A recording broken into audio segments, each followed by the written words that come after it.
I, Amanda, 34 years old, felt my stomach drop as I stared at my phone screen. The security camera footage showed my sister Emma and her husband Jason methodically ransacking my home office, prying open my locked desk drawer.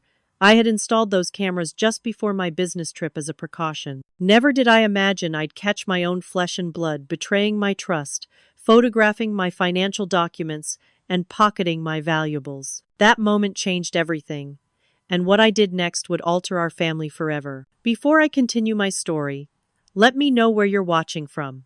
Hit that like and subscribe button if you've ever been betrayed by someone you trusted completely. Trust me, you'll want to stick around to see how I turned this devastating betrayal into the ultimate lesson in justice. To understand the depth of this betrayal, you need to know our history. Growing up, Emma and I didn't have much. Our father walked out when I was 10 and Emma was 6, leaving our mother to raise us alone in a small 2-bedroom apartment in the outskirts of Boston. Mom worked double shifts as a nurse's aide, often leaving me in charge of my little sister. I practically raised Emma, helped her with homework, made her meals, braided her hair for school, and wiped away her tears when kids made fun of her secondhand clothes. I remember promising myself that I would create a better life, not just for me, but for my family. After high school, I worked 2 jobs while putting myself through community college, then transferred to get my real estate license. Those early years were brutal. I lived on ramen noodles and coffee, working weekends and holidays while my friends enjoyed their 20s. But slowly, client by client, commission by commission, I built my reputation in Boston's competitive real estate market. By 28, I was making enough to help Emma through college. I paid her tuition, bought her textbooks, even covered her rent, so she could focus on her studies without the stress I had experienced. When she graduated with her accounting degree, I threw her a lavish party, probably spending too much. But I wanted her to feel special. That's always been our dynamic, me giving, her taking. But I never minded because she was my baby sister, the one person I'd do anything for. When Emma met Jason at a mutual friend's wedding 4 years ago, I was thrilled for her. He was charming, with a sales job at a tech company, and the kind of confident smile that lit up a room. They had a whirlwind romance, and within 6 months, they were engaged. I paid for half their wedding, a decision my financial advisor questioned, but again, this was Emma, my sister, my responsibility. The first 2 years of their marriage seemed perfect. Sunday dinners at my place became our tradition. Jason would bring expensive wine, which I now realize I probably paid for indirectly, and we'd laugh late into the evening. I finally felt like I had the family I'd worked so hard for. When I closed on my dream home last year, a beautiful colonial in a gated community, with a garden that reminded me of the ones my mother used to admire in magazines, Emma helped me move in and decorate. I gave her a spare key for emergencies, wanting her to feel welcome anytime. Looking back, I should have noticed the warning signs. Small things at first. A missing pair of gold earrings I thought I'd misplaced. My grandmother's antique silver frame that disappeared after one of their visits. Emma suggested I might have packed it away somewhere. The time I came home early and found Emma in my home office, claiming she needed to print something urgently because their printer broke. Then came the financial hints. Despite their combined good salaries, Emma and Jason always seemed stretched thin. Emma started asking for small loans that were never repaid, a few hundred for car repairs, 1,000 for a medical bill not covered by insurance. Jason would mention temporary cash flow problems at dinner, while sporting a new designer watch. At my mother's birthday dinner 6 months ago, I overheard my uncle mentioning Jason's gambling trips to Atlantic City. When I asked Emma about it, she became defensive, saying her husband occasionally played poker with friends, nothing serious. I let it drop, not wanting to cause tension. The real estate conference in Chicago had been on my calendar for months, a 3-day networking opportunity I couldn't miss, with potential national clients and top industry speakers. The week before I left, there had been a break-in 2 streets over from my house. Nothing like that had happened in our neighborhood before, and it left me unsettled. On impulse, I ordered a smart security system, nothing fancy, just 4 cameras covering the main areas of my house, with motion detection and phone alerts. I installed it myself the day before my flight, almost embarrassed by my paranoia. Emma knew about the trip, of course. She had even suggested which days would be best for me to attend based on the conference schedule, offering to collect my mail while I was gone. "Don't worry about anything here," she had said, hugging me goodbye. "Just focus on landing those big clients.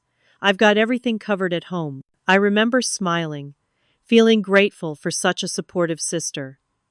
I had no idea that having everything covered meant something entirely different to Emma and Jason. No idea that giving my sister a key to my home had essentially been giving her a key to my entire life. As my plane took off for Chicago, I was excited about the conference and completely oblivious that back home, a meticulous betrayal was already in motion. The security system, my small concession to neighborhood paranoia, would soon reveal a truth I wasn't prepared to face. My third day in Chicago had been productive. I'd made valuable connections with potential clients from the West Coast and attended an insightful panel on luxury property marketing. After a networking dinner, I returned to my hotel room around 10 p.m., exhausted but satisfied with how the conference was going. I was about to take a shower when my phone chimed with a security alert. At first, I felt a spike of alarm until I opened the app and saw Emma's familiar figure entering my front door. Relief washed over me.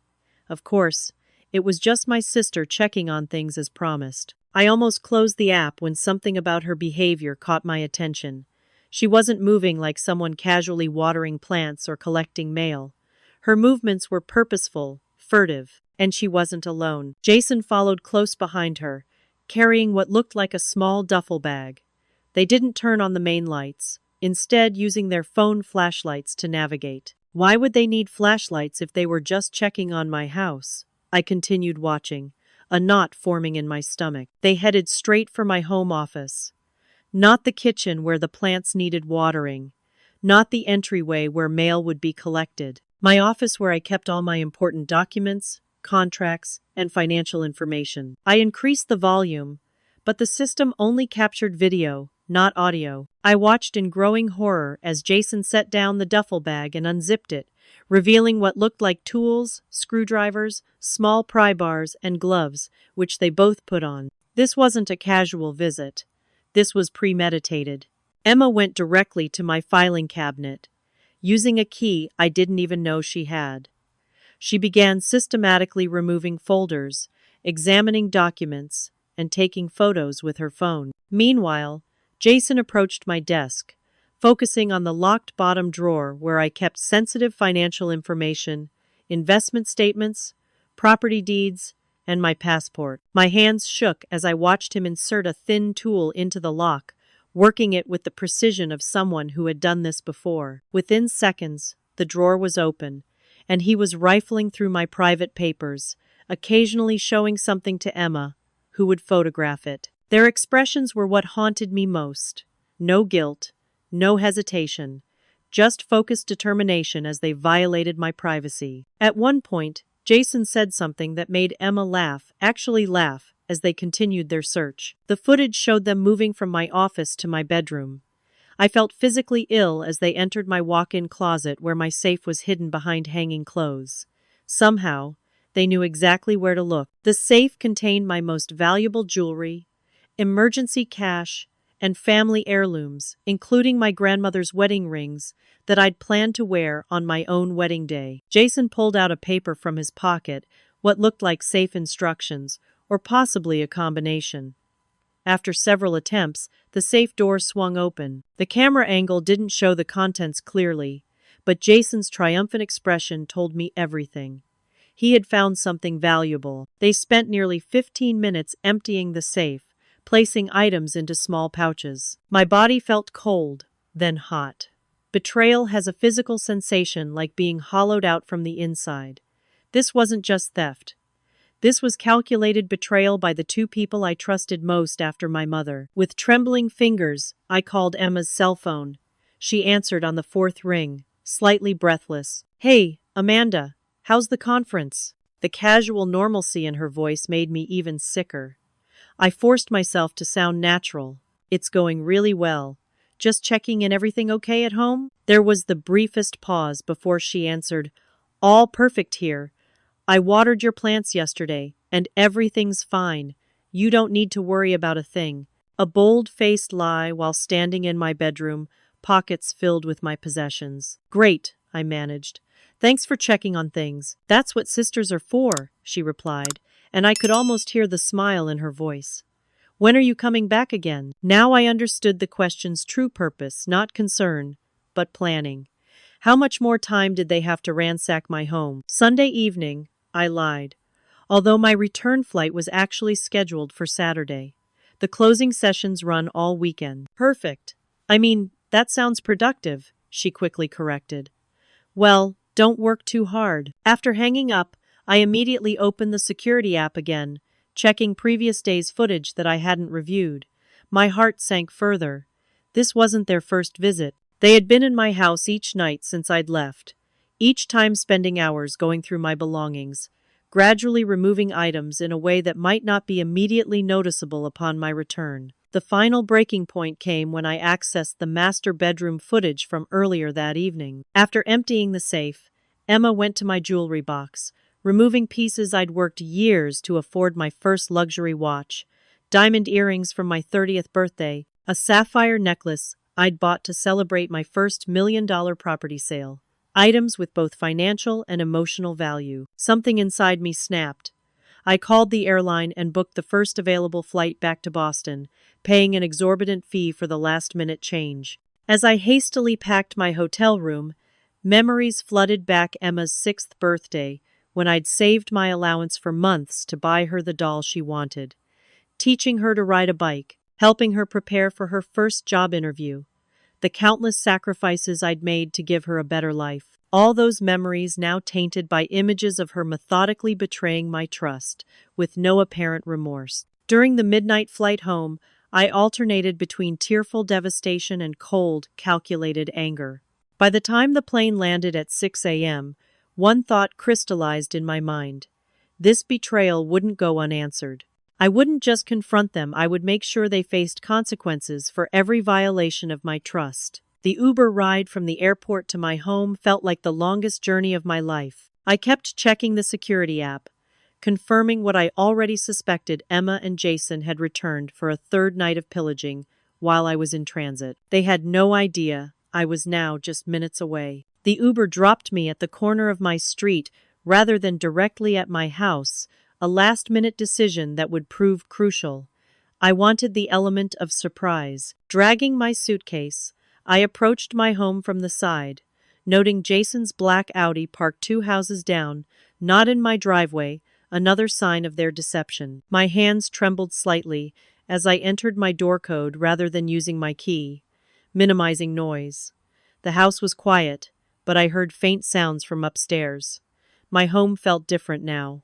Violated. I set down my luggage silently and took out my phone, opening the camera app to record whatever came next. I moved quietly up the stairs, my heart pounding so loudly I feared they might hear it. The door to my bedroom was partially open, and through the gap I could see them. Emma was kneeling by my dresser, the bottom drawer open, removing a jewelry roll I kept hidden under winter sweaters.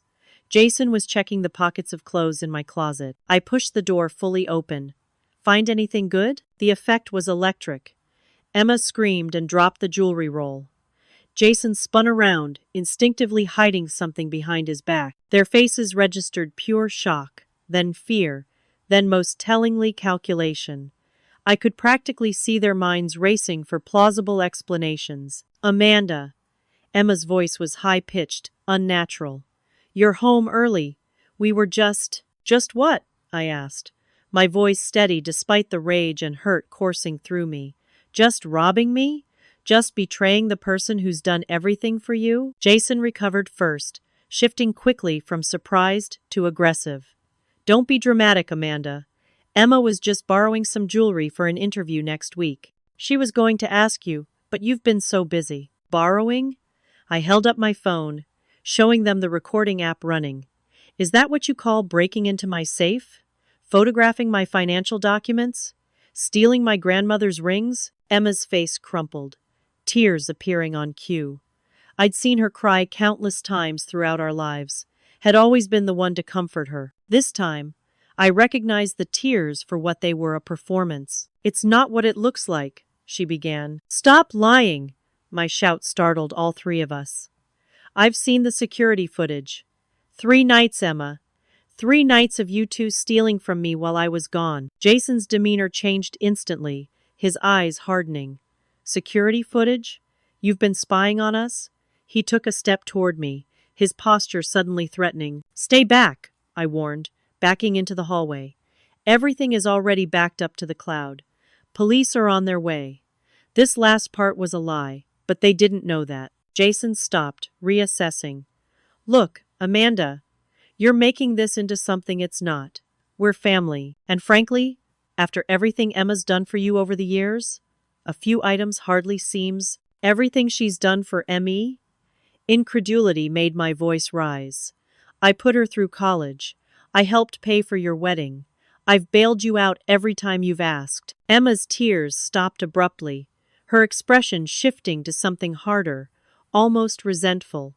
"You always have to lord that over me, don't you? Perfect Amanda with her perfect house and perfect job, always reminding everyone how generous she is. Did it ever occur to you that I never wanted your charity? That maybe I was entitled to some of this after living in your shadow my entire life?" Her words hit me like physical blows. This wasn't just about money or jewelry. This was deeper, a resentment that had apparently been building for years. Jason moved to stand beside Emma, their united front, making it clear this wasn't a spontaneous act, but a calculated plan. "We've had some financial setbacks," he admitted, his tone suggesting this should excuse everything. "Temporary cash flow problems. We were going to return everything." "Financial setbacks," I repeated. "You mean your gambling debts?" The flicker in his eyes confirmed my suspicion. "How long have you been stealing from me?" The silence that followed was answer enough. "Get out," I said quietly. "Now. Before I actually do call the police." "And tell them what?" Emma challenged, suddenly bold. "That you gave your sister a key and she borrowed some things? Good luck with that. I have you on video breaking into my safe, using tools to open locked drawers, photographing my private documents. Leave now, or find out exactly how seriously the police take those actions." Something in my tone must have convinced them. Jason grabbed Emma's arm. "Let's go. She's bluffing about the police anyway." At the door, Emma turned back, her expression a mixture of defiance and something else, perhaps a flicker of shame quickly suppressed. "This isn't over." After they left, I collapsed onto my sofa, shaking with adrenaline and delayed shock. I hadn't been prepared for their complete lack of remorse, for Emma's twisted justification. It was as though I'd encountered strangers wearing my sister's and brother-in-law's faces. The next few hours revealed the true extent of their theft. My grandmother's rings were indeed gone from the safe, along with nearly $5,000 in emergency cash. The jewelry box was missing at least a dozen valuable pieces. But what disturbed me most were the missing documents, copies of my investment statements, property deeds, even my social security card and birth certificate. This wasn't just opportunistic theft. This was identity theft in the making. I called a locksmith who arrived within the hour to change every lock. While waiting, I called the police to file a report. Officer Jenkins listened sympathetically, but warned me about the complications of family matters in the legal system. "Do you have proof these items weren't gifts?" he asked. "Any documentation of ownership?" Some I did insurance riders for the more valuable jewelry, purchase receipts I'd kept. But for family heirlooms like my grandmother's rings, there was no paper trail, just my word against theirs. As I was still processing this, my phone exploded with notifications. Text messages from my mother, aunts, cousins, all variations on the same theme. "How could you accuse Emma of stealing? She said you've been giving her those things for years." My mother's call was the worst. "Emma's devastated. Amanda. She said you burst in screaming accusations, threatening to call police." "Over what? Some old jewelry you told her she could have months ago? What's gotten into you?" No matter how I tried to explain, she couldn't or wouldn't believe my sister was capable of such betrayal. In Emma's version, I was having some kind of breakdown, becoming paranoid and possessive, retracting promised gifts out of spite. By evening, my social media showed the wider damage. Emma had posted tearfully about family heartbreak and false accusations, positioning herself as the victim. Mutual friends were commenting with support for her, some sending me private messages asking if I was okay in a way that suggested they thought I wasn't. My reputation, personal and professional, was under attack. In the space of 24 hours, I had gone from respected real estate agent and generous sister to unstable, paranoid, and cruel. The final revelation came that night when I checked my credit report on a hunch.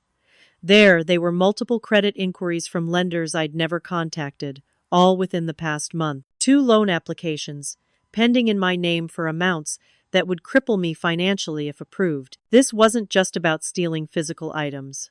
Emma and Jason had been trying to steal my entire financial identity, and based on the family's reaction, they'd been methodically preparing their cover story for months, painting me as erratic and them as victims. I sat in my kitchen until dawn, surrounded by evidence of their betrayal, realizing that confronting them directly had been a crucial mistake.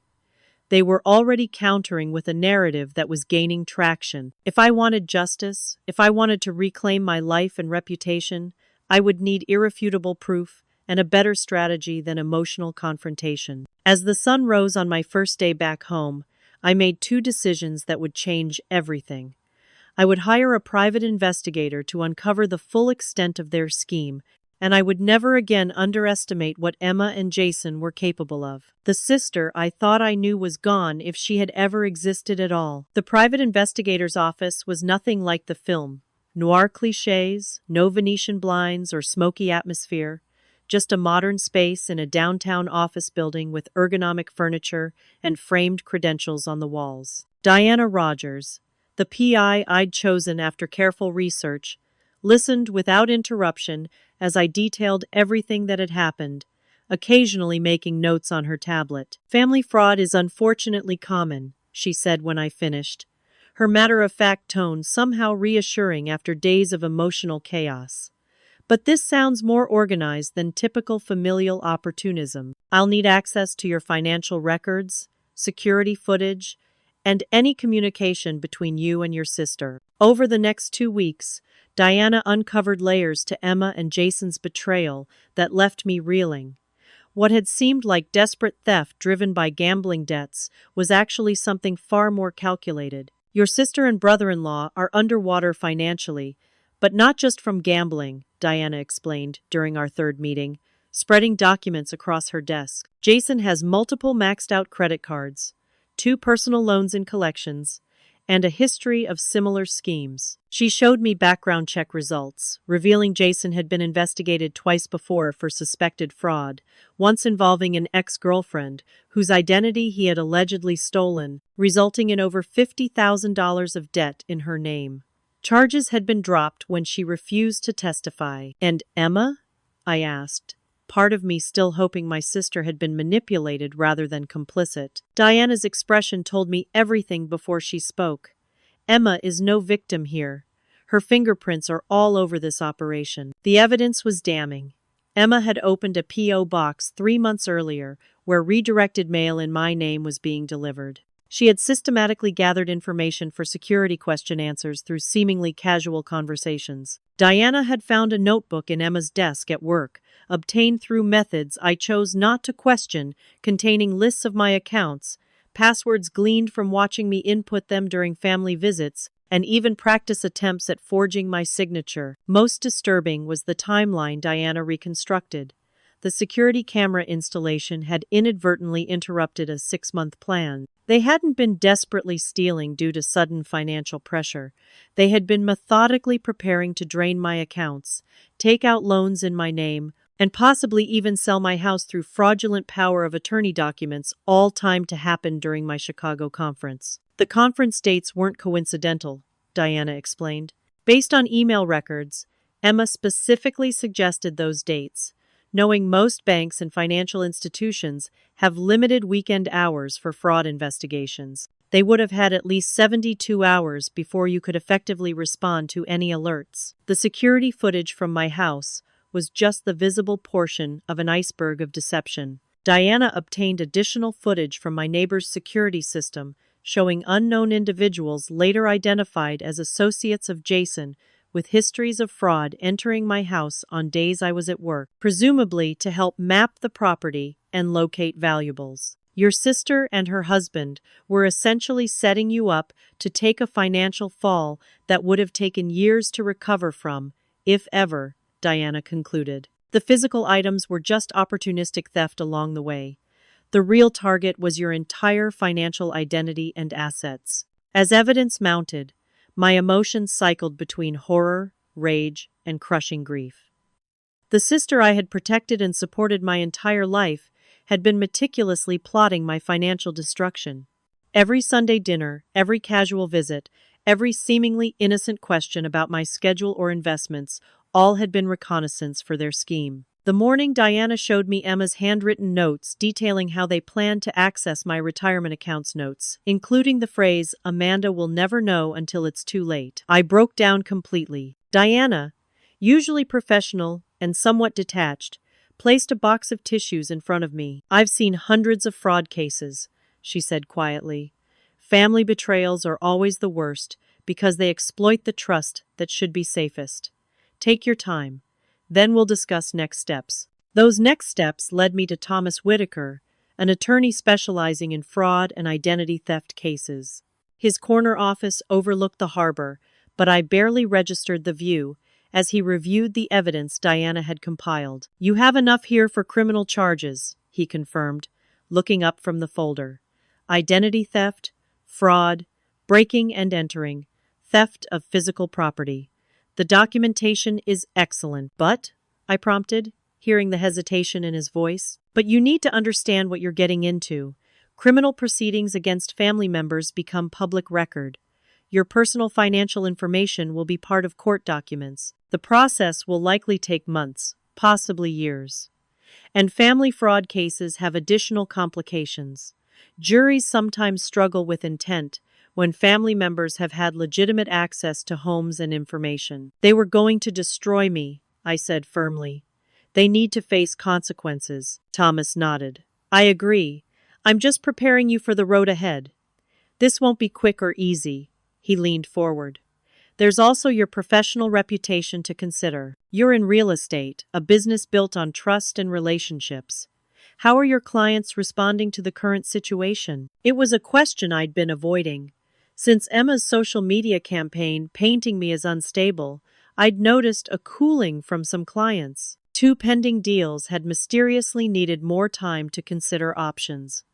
My broker had called, carefully inquiring if everything was okay at home. "My business is suffering," I admitted. "People are believing her version." "Then we need to address both the legal and reputational aspects," Thomas said. "I'll handle the legal side. For the rest, I recommend a crisis management consultant." By the time I left Thomas's office, we had filed for emergency credit freezes, submitted formal identity theft reports to all 3 credit bureaus, and prepared documentation for the police detective who would be taking over from Officer Jenkins. Thomas had also helped me draft cease and desist letters to both Emma and Jason regarding their defamatory statements. What I didn't know then was that Emma and Jason, realizing their original plan had been discovered, were already implementing a desperate Plan B, one that would escalate the situation beyond anything I had imagined and force me to either surrender or fight back with everything I had. As I drove home from the attorney's office, my phone rang with an unknown number. Against better judgment, I answered on speaker. A distorted voice simply said, "Drop the charges and the investigation, or we'll make sure everyone knows what really happened in Chicago." The call disconnected before I could respond. I pulled over, hands shaking. What were they talking about?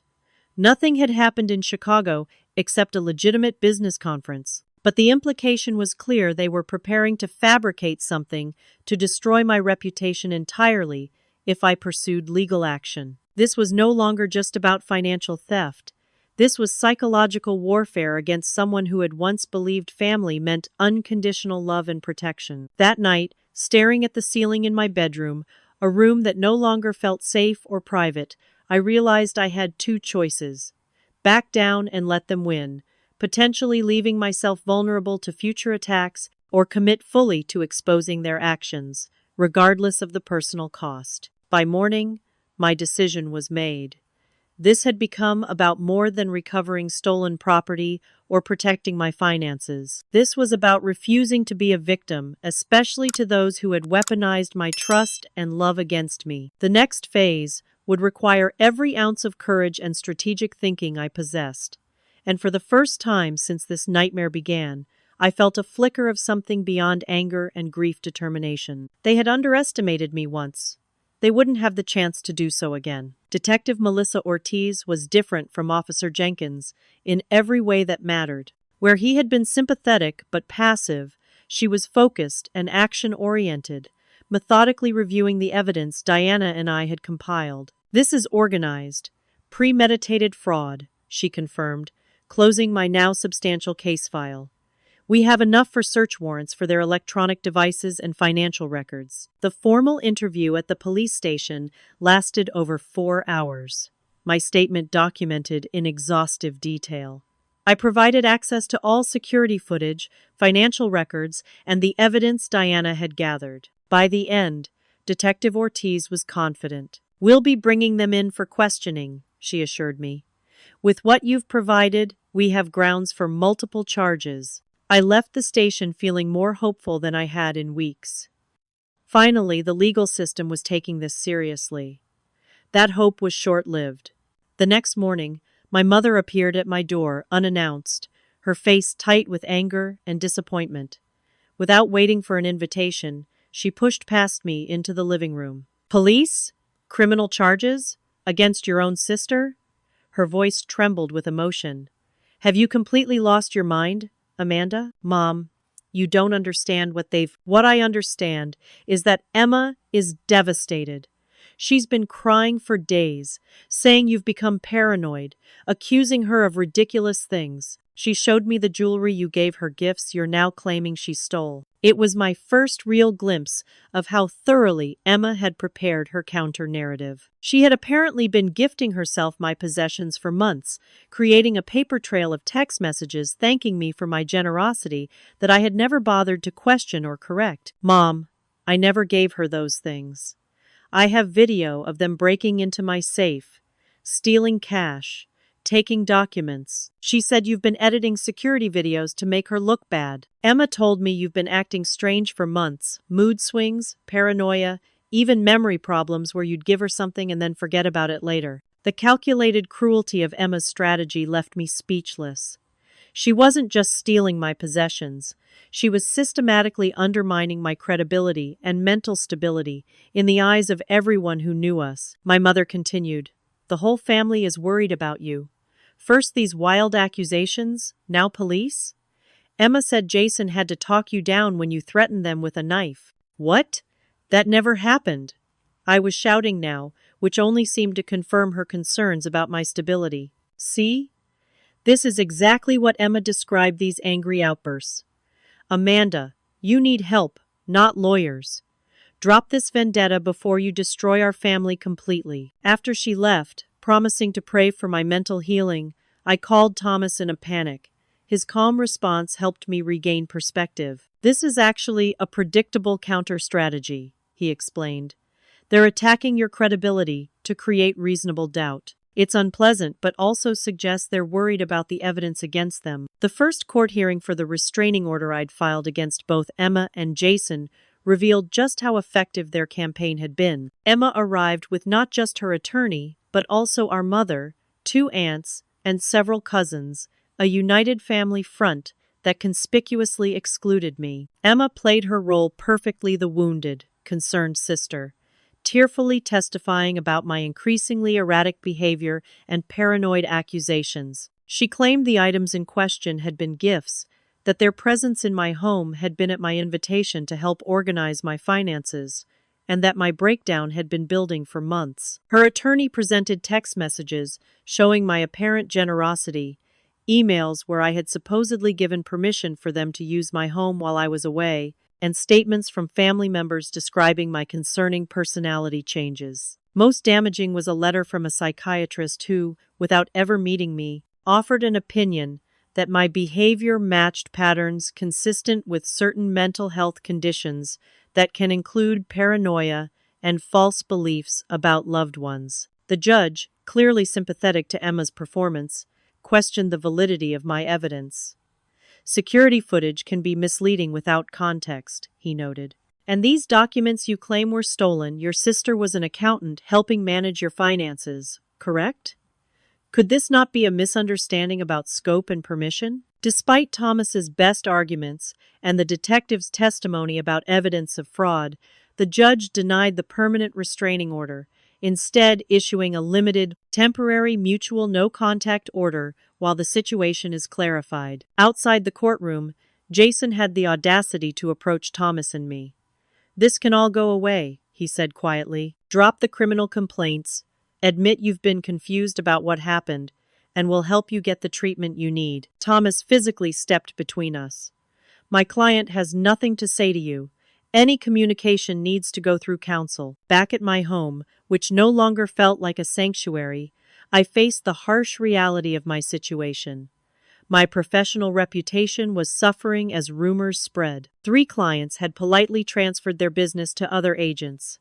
My broker called to suggest I take some personal time until my family situation was resolved. The financial costs were mounting as well.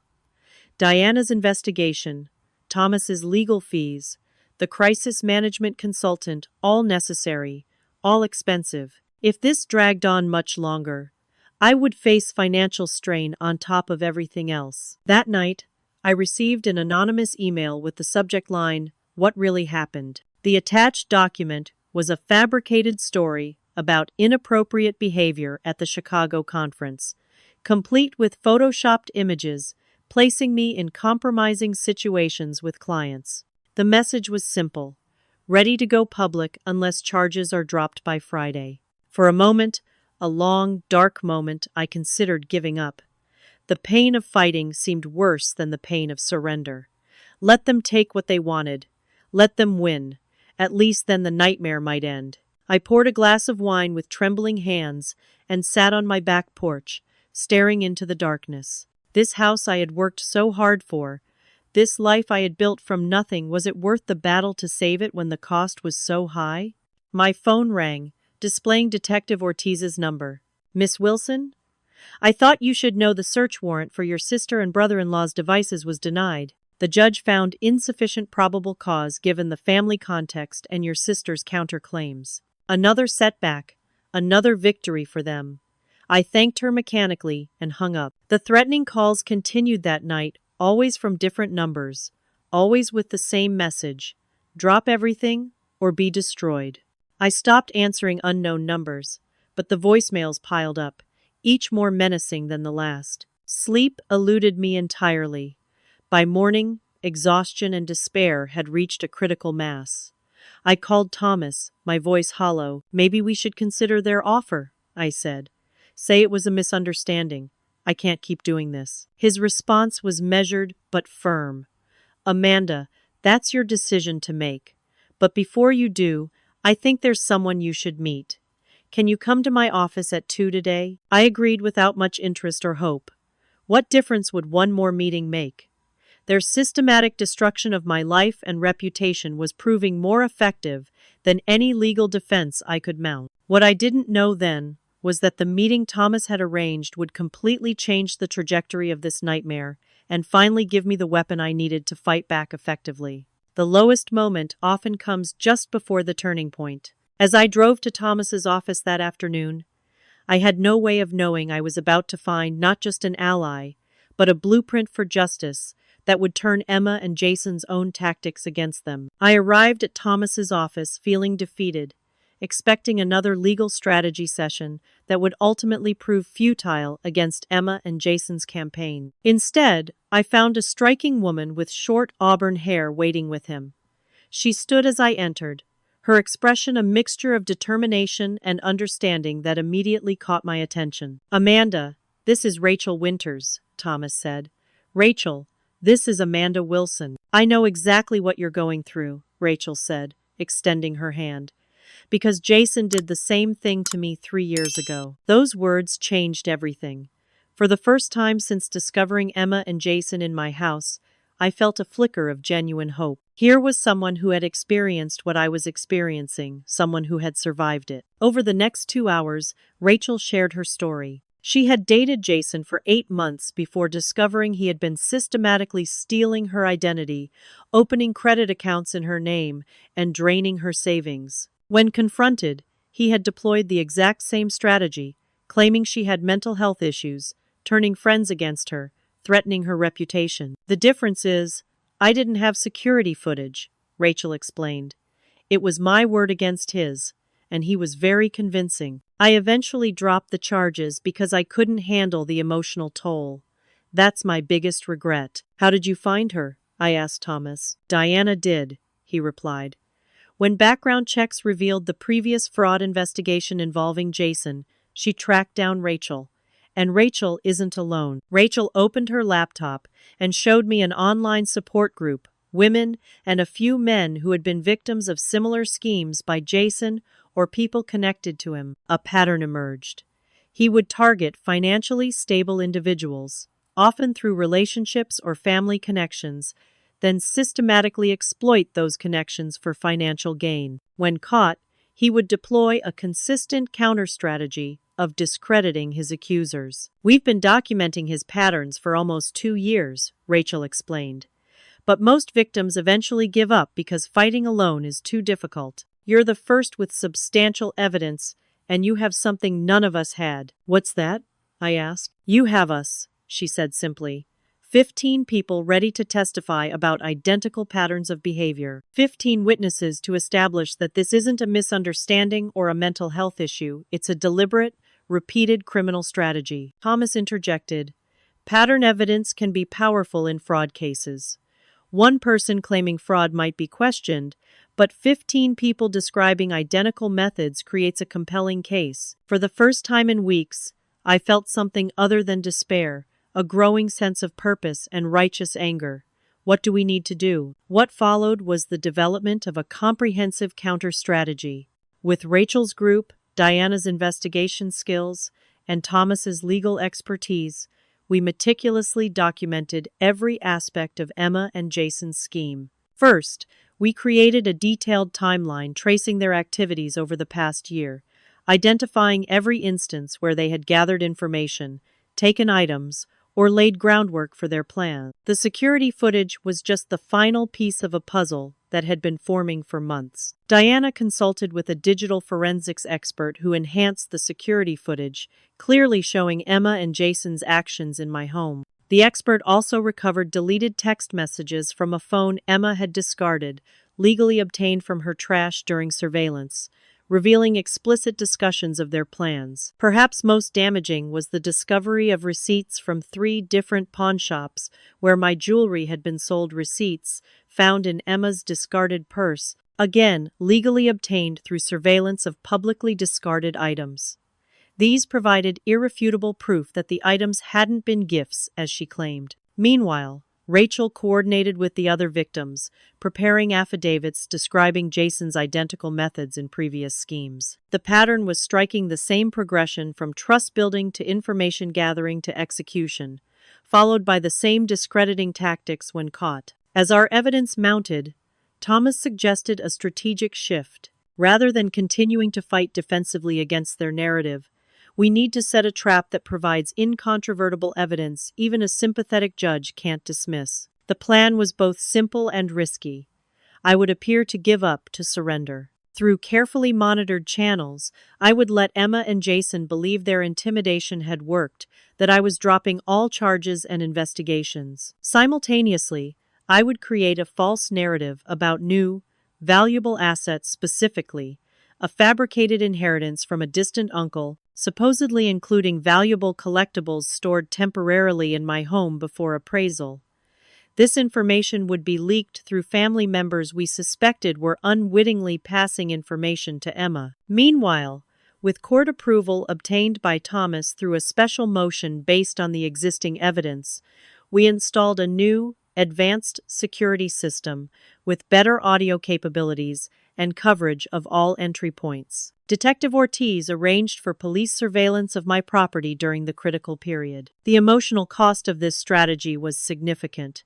I had to maintain a facade of defeat and vulnerability while systematically preparing to expose Emma and Jason's criminality. I withdrew from social interactions, stopped responding to family messages, and even scheduled public appointments with a therapist, actually a friend of Thomas's who agreed to help with our plan. All these actions were designed to present the image of someone who had given up the fight and was seeking help for supposed mental health issues, exactly the narrative Emma and Jason had been creating. The hardest part was a family dinner I attended, where I publicly apologized to Emma for the misunderstanding and confusion about my belongings. The look of triumph in her eyes as she magnanimously forgave me, while our mother tearfully expressed relief that I was getting help required every ounce of acting ability I possessed. "You're doing great," Detective Ortiz assured me during one of our planning sessions. "They're taking the bait. We've intercepted messages between them discussing how to access your home again to look for information about this inheritance." The final piece fell into place when Rachel discovered that Jason had a significant gambling debt coming due, creating financial pressure that would make the fabricated inheritance an irresistible target. As we finalized preparations, Thomas reminded me of the stakes.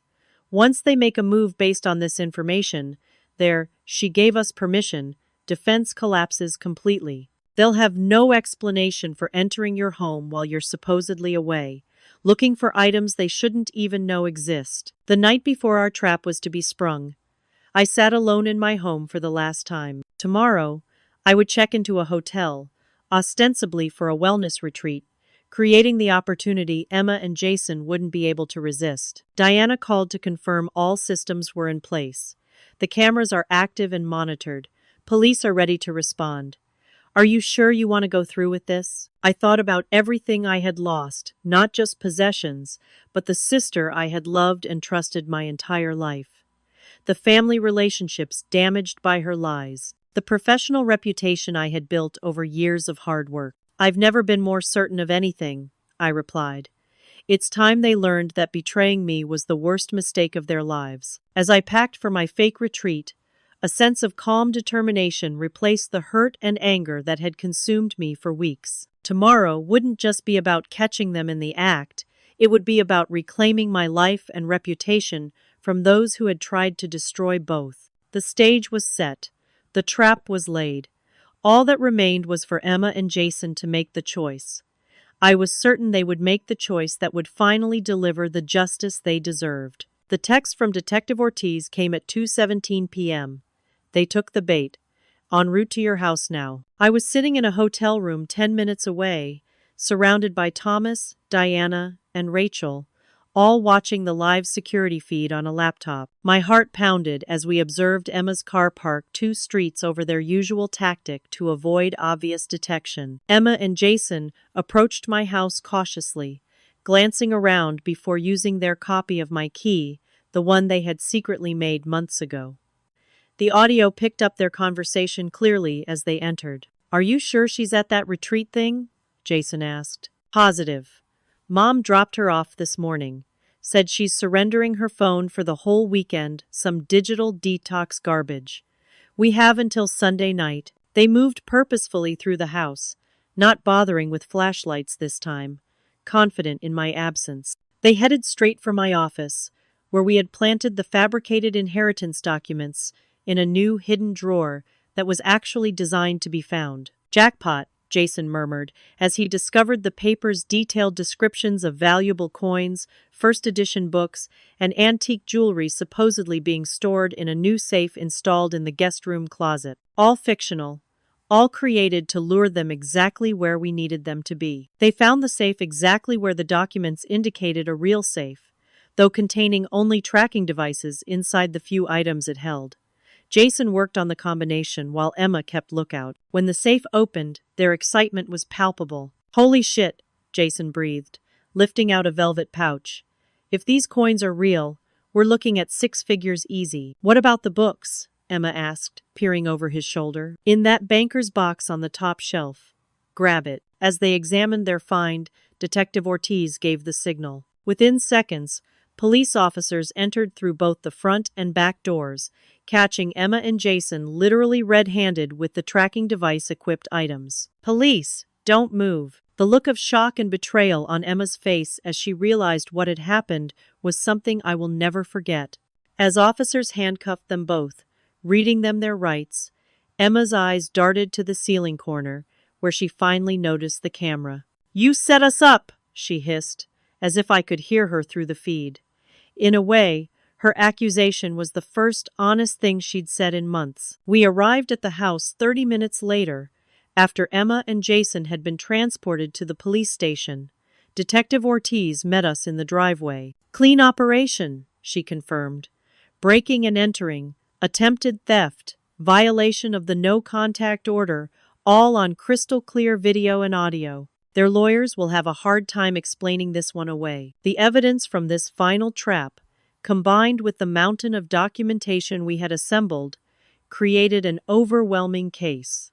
Jason, with his prior history, was denied bail. Emma, deemed a flight risk after officers discovered packed suitcases and passport in their car, was held on substantial bail that no family member stepped forward to pay. The preliminary hearing 3 weeks later was nothing like the previous court experience. This time, the evidence was presented methodically and comprehensively: security footage, financial documentation, testimony from Rachel and 2 other victims, forensic analysis of their devices, showing detailed plans to steal my identity and assets. Most damning was the recovery of my grandmother's rings, found in a safety deposit box rented under Jason's mother's name. The unique settings and family inscriptions made them unmistakably mine, destroying Emma's gifting narrative completely. Faced with overwhelming evidence, Jason's survival instinct kicked in. Seeing no way out, he offered to testify against Emma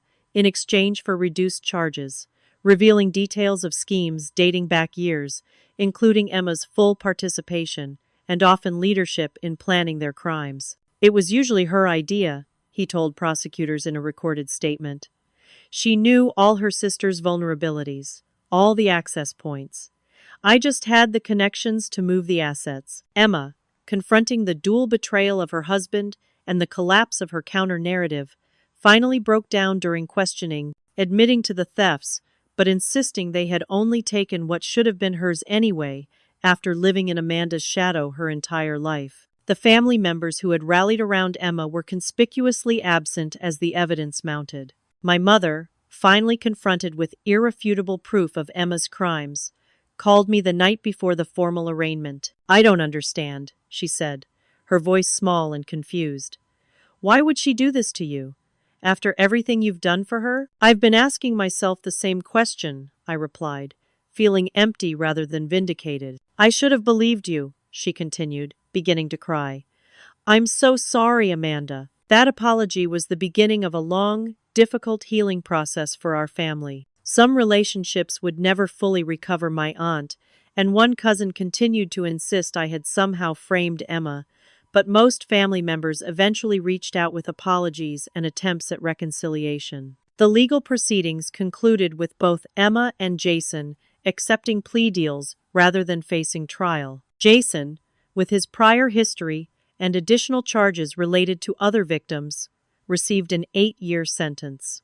Emma, positioned by her attorney as influenced by Jason, despite evidence to the contrary, received 3 years with possibility of parole after 18 months. In the victim impact statement I delivered at Emma's sentencing, I finally had the opportunity to address her directly.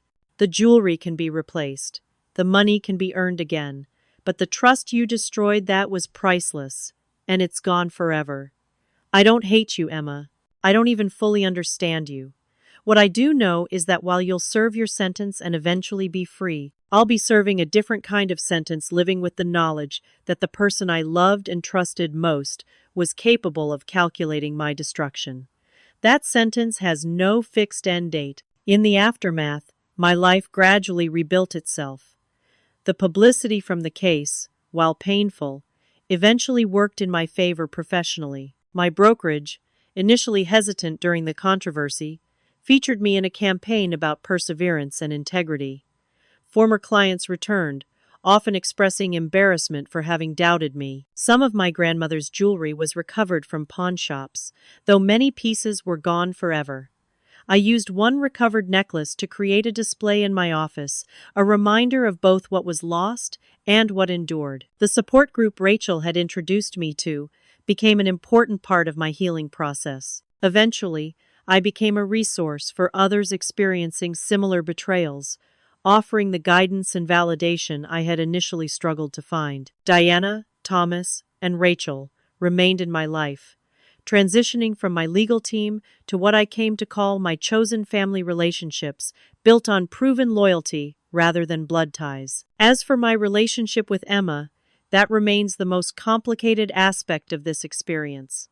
I have not visited her in prison, despite her multiple requests. The letters she sends, full of apologies and explanations about feeling overshadowed, undervalued, and entitled to what I had worked for, sit in a box, read but unanswered. I don't know if I'll ever fully reconcile with her. What I do know is that I'll never again confuse love with blind trust or family ties with guaranteed loyalty. The security cameras that captured her betrayal also forced me to see clearly what I had been blind to for years, that sometimes those closest to us can pose the greatest threat. If there's one message I hope others take from my experience, it's this: love generously, but verify consistently. Trust should be treated as precious as any material possession, given carefully, monitored diligently, and withdrawn completely when violated. The night after Emma's sentencing, I sat alone on my back porch, finally feeling safe in my own home again. The betrayal would always be part of my story, but it would no longer be the story controlling my life. Have you ever experienced betrayal from someone you trusted completely? What did you do? Try to save the relationship or cut them out of your life entirely? Share your experiences in the comments below. If this story resonated with you, please like and subscribe to hear more about navigating life's most challenging relationships. And if you know someone dealing with family betrayal, share this video. Sometimes knowing others have walked this path can be the first step toward healing. Thank you for listening to my story, and remember, family should be our greatest support, but when they become our greatest threat, you have both the right and the responsibility to protect yourself.